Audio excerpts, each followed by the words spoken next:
Pilihannya sudah terlihat belum? Pilihannya sudah terlihat belum, Palembang?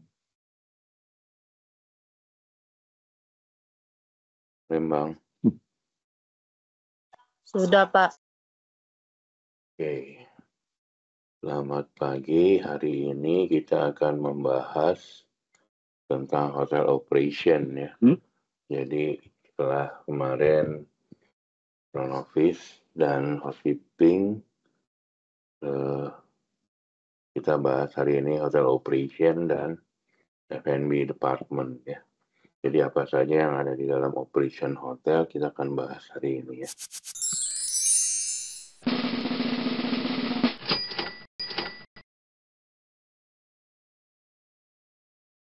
Kemarin kan sudah dibahas ya pekerjaannya dari departemen rooms dulu dari depan ya. Nanti kamu kalau jadi FOM atau jadi di front office salah satu misalnya jadi night reception, kerjaan day to day-nya adalah kita mengecek yang namanya report-report di malam hari ya. Kita harus memastikan antara report yang ada di sistem dengan yang ada di buktinya supporting dokumennya itu harus selalu sama ya. Kadang-kadang banyak anak night reception hanya end of day dia hanya close aja tapi lihat angkanya benar atau enggak. Kadang-kadang ARR-nya harganya nggak cocok dan segmentasi dan sebagainya. Jadi itu harus dicek dulu ya sebelum di running karena kalau nanti sudah di running angkanya salah itu membutuhkan berapa hari, mungkin 1 hari kemudian untuk di-adjust. Nah bayangin kalau kamu closing di akhir bulan ya, nanti akan mengganggu revenue bulan tersebut karena tanggalnya sudah pindah ke bulan berikutnya. Seperti sekarang nih misalnya kamu tanggal 28 Februari kamu end of day sebagai net reception, angkanya balan nggak balan kamu running aja gitu. Ternyata di tanggal 1 ini report tanggal 28 Februari ini ternyata salah. Misalnya ARR-nya atau segmentasi kamarnya salah. Nah menyebabkan nanti datanya itu harus di rebate atau di adjust. Nah itu yang bikin nanti secara sistem juga mengganggu ya. Nanti secara reporting terbacanya seolah-olah rebate di bulan Maret, tapi sebenarnya revenue-nya harus di bulan Februari ya. Banyak komunikasi yang juga dibutuhkan, komunikasi yang baik antara masing-masing shift ya, terutama di front office. Makanya kita ada yang namanya logbook kalau zaman dulu, tapi kalau sekarang di sistem yang sudah integrated, semua ada remark-nya. Jadi kalau kamu mau running, kamu baca dulu logbook-nya yang manual ada di sistem, apa aja yang misalnya tamu Pak Zul kamar 609, dia minta backup call kayak minta informasi apapun ada di situ. Jadi once kamu masuk shift, kamu baca dulu itu supaya nyambung antara shift 1, shift 2. Yang sangat tidak diinginkan tuh tamu ngomong lagi 2 kali, sudah ngomong ke shift 1, nanti di shift 2 nggak di follow up dan sebagainya ya. Beberapa sistem sudah mengakomodir bisa minta billing dari misalnya menggunakan sistem yang menggunakan yang saya sampaikan dari gadgetnya, dari bill-nya dikomunikasi ke front office atau menggunakan dari TV. Kita di TV ada aplikasinya, misalnya beberapa hotel menggunakan itu. Jadi nanti waktu tamunya mau check out, front office sudah nyiapin billingnya dan sebagainya ya. Nah, komunikasi ini yang sangat penting di dalam bisnis hotel, terutama di front office. Karena front office itu menjadi pusat informasi ya, tamu akan info ke front office. Dan front office menyebarkan informasi itu ke masing-masing departemen. Kalau manualnya. Tapi kalau kita sudah menggunakan sistem, tamu bisa langsung komunikasi dengan housekeeping, minta tambahan slipper, minta air minum, dan sebagainya ya. Suara saya jelas? Palembang? Jelas, Pak. Hari ini kita akan coba munculkan video tentang pekerjaan-pekerjaan di dalam industri hotel. Kita ambil salah satu contoh hotel di Singapura. Jadi once kamu nanti mungkin sudah selesai dari Palembang, ya saya saranin kalau bisa kerja di luar ya kamu ambil posisi apapun untuk nambah jam terbang karena di kita kerja di luar negeri itu kita akan mendapatkan nilai lebih ya, terutama dalam bahasa dan berkomunikasi yang utama sudah saya sampaikan tadi, dan dengan berbagai multi etnis ya, kamu ketemu orang dari berbagai jenis suku di dunia ini. Oke, kita coba dulu nanti suaranya masuk atau videonya masuk nggak ya, tolong diinfo ya.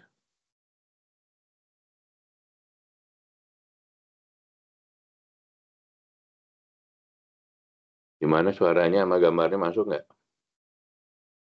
Tampilannya ada nggak, Palembang? Tampilannya ada, Pak, tapi suaranya nggak ada.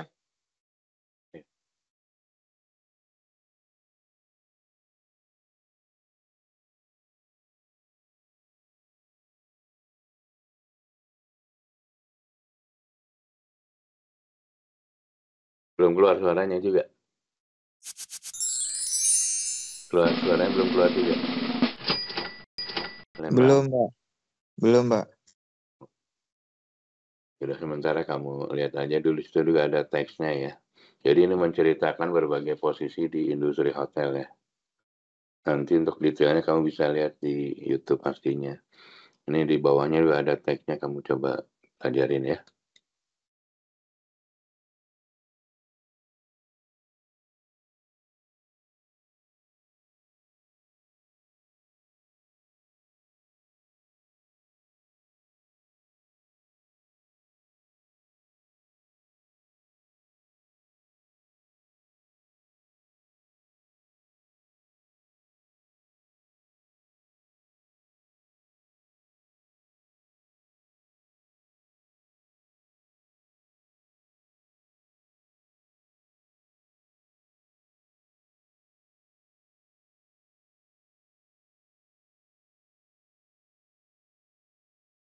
Sorry.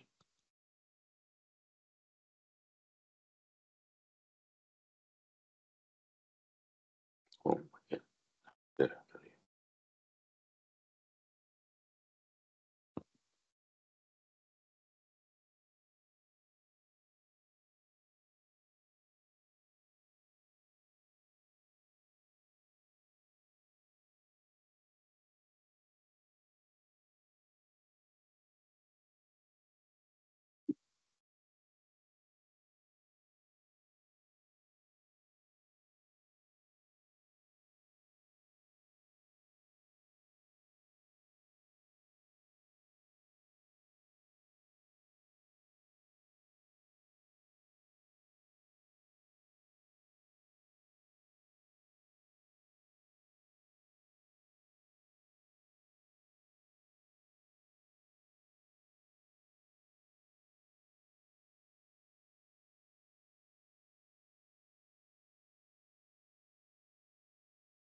Ya, dari sini kita bisa belajar beberapa pekerjaan yang ada di industri hotel ya, mulai dari front office, juga concierge, reception, reservation, markom, dan juga F&B, banket. Nah, kamu di situ ada dilihat kurang lebih range salary-nya ya. Itu kalau kita kerja misal di Singapura di bintang 4 atau bintang 5 ya. Jadi saya berharap mungkin lulusan dari sini ada yang nanti kuliah di bekerja di luar negeri ya, tidak hanya di Indonesia.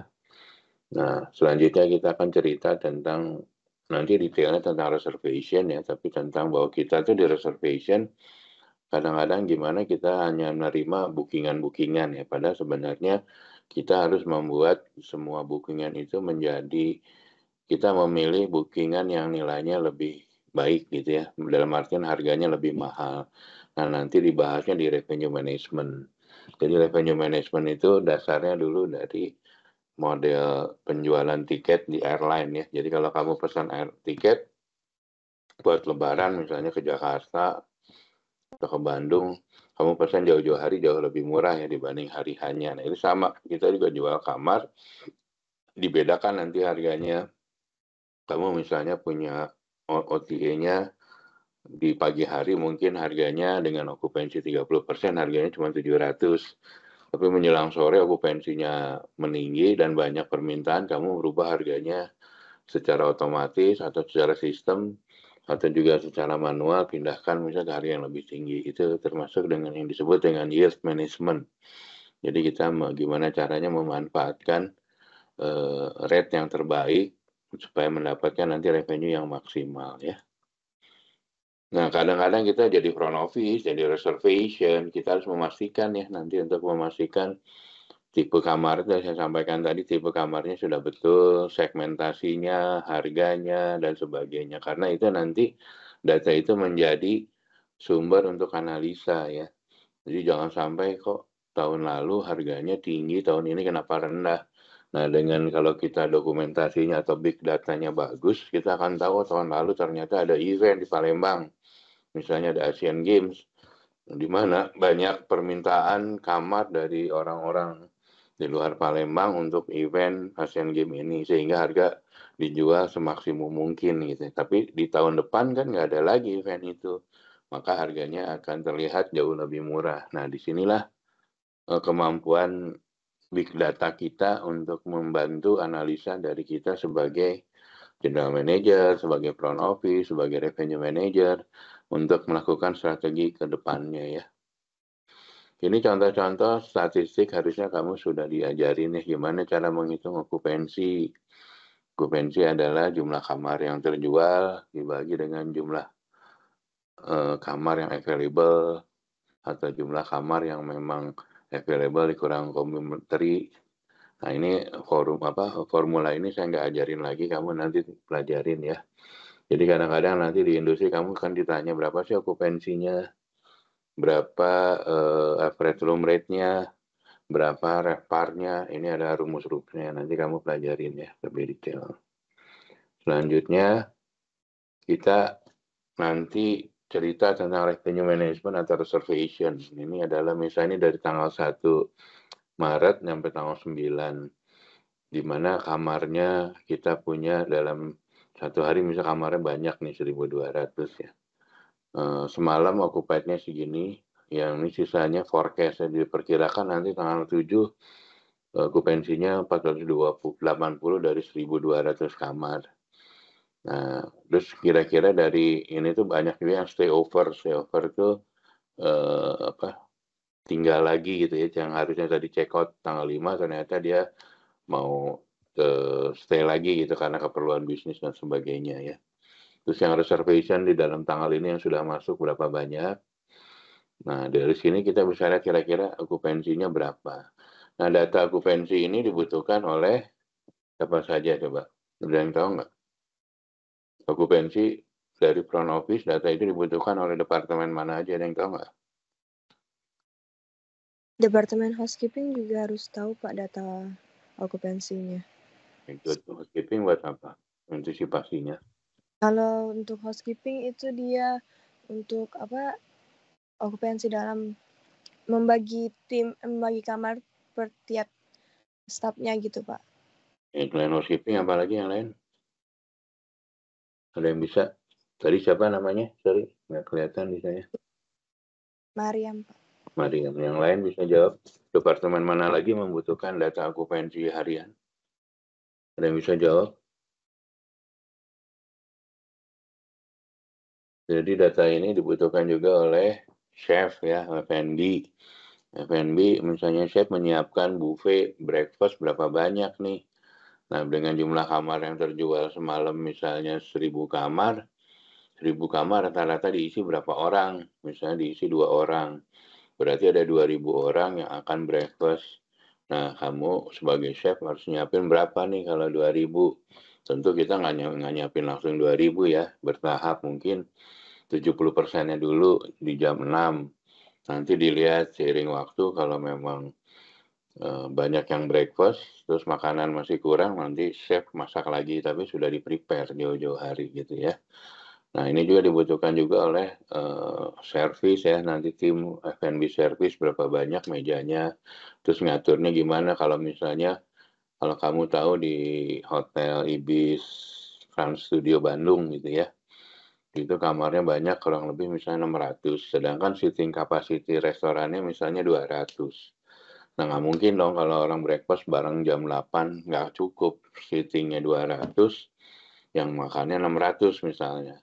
Nah, biasanya beberapa hotel menggunakan jam breakfast-nya gitu ya. Misalnya kamu check-in di Ibis Trans Studio Bandung itu, nanti kamu dapat tag atau apa sih misalnya kartunya atau kunci kamarnya warnanya biru misalnya. Biru artinya kamu bisa breakfast dari jam 7 sampai jam 8 gitu ya. Nah, terpaksa dibatasin karena daya kapasitasnya terbatas ya. Jadi itu plus dan minus sih untuk beberapa hotel. Karena nggak mungkin kalau kita bangun semuanya kan juga investasinya mahal ya. Dan belum tentu setiap hari okupansinya tinggi. Itu ya. Nah, operation itu juga komunikasi antara front office, housekeeping, terutama engineering, dan security ya. Kalau engineering, kamar-kamar yang dilaporkan dari housekeeping, misalnya out of order, harus dicek, harus misalnya bocor, harus diganti kuncinya, tidak proper, terus LP, security untuk lebih ke misalnya ke safety-nya, dan sebagainya ya.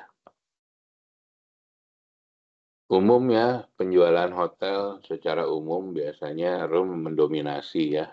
Tergantung kalau bintang 3 biasanya 60% jualannya dari kamar, sisanya F&B, terus minor operating department. Tapi ada departemen hotel juga seperti mungkin Hotel Mulia Jakarta, Shangri-La Jakarta, di mana rooms sama F&B-nya lebih gede karena banyak wedding-nya, meeting room-nya banyak gitu ya.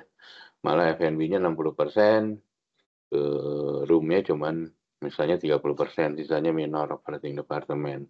Tapi secara umum yang saya sampaikan, hotel-hotel bintang 3-4 Indonesia, umumnya jualannya room-nya lebih gede karena mungkin meeting room-nya nggak besar ya.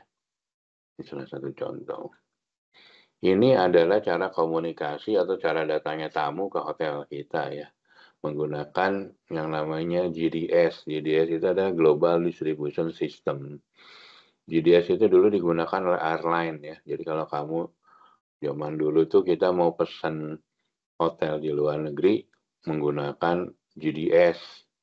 GDS itu salurannya airline itu. Tapi sekarang kan udah teknologi udah maju ya, orang bisa langsung booking lewat website hotelnya atau lewat online travel agent banyak gitu ya. Jadi lalu lintas tamu ke hotel itu bisa menggunakan GDS, pakai OTA, pakai website. Nah, data ini semuanya nanti ditampung kalau kita punya sistem booking engine ya. Jadi di booking engine itu nanti lalu lintasnya bookingan semua masuk ke dalam sistem kita, diatur sama booking engine ya gitu ya. Nah, ini contoh menggunakan website atau menggunakan sistem central reservation. Nah, kalau brand-brand hotel besar sudah punya reservation yang tersendiri, tapi ada beberapa hotel-hotel kecil di luar negeri yang menggunakan atau menyewa sistem reservation dari properti lain atau dari sistem lain gitu ya. Ini secara umum ya, struktur organisasi hotel, katakanlah hotelnya bintang 4, jumlah kamar 4, sekitar di atas 200 sampai 300 mungkin akan banyak, strukturnya akan lebih gemuk ya. Dibanding kalau kamu hotel bintang 3 ya mungkin nggak sebanyak ini, departemen head-nya, terus supervisornya nggak sebanyak ini. Tapi kalau hotel bintang 4, bintang 5, karena jumlah kamarnya banyak, kita membutuhkan banyak manning atau staff ya. Di level di bawah GM biasanya ada yang namanya ESCOM, Executive Committee, terdiri dari DOSEM, Director of Sales, bisa juga Director of Engineering, Director of Room, Director of Finance, Director of HR, Director F&B, dan sebagainya. Nanti dari sini ada turunannya masing-masing gitu ya. Ini struktur organisasi hotel yang besar ya, 4 dan 5. Kalau yang kecil sudah saya sampaikan mungkin lebih ramping ya. Ini contoh dari brand-brand di luar. Tapi sekarang udah berubah ya, Marriott nomor 1, sekarang Hilton nomor 2 ya. Brand-brand ada yang di dunia. Oke, untuk mata kuliah Room Division, ini ada kuisnya, jangan lupa ya, nanti di email ke DL, ini sorry ya, bukan yang ini ya, tadi kemarin ada yang masih salah. Ke sini ya emailnya ya.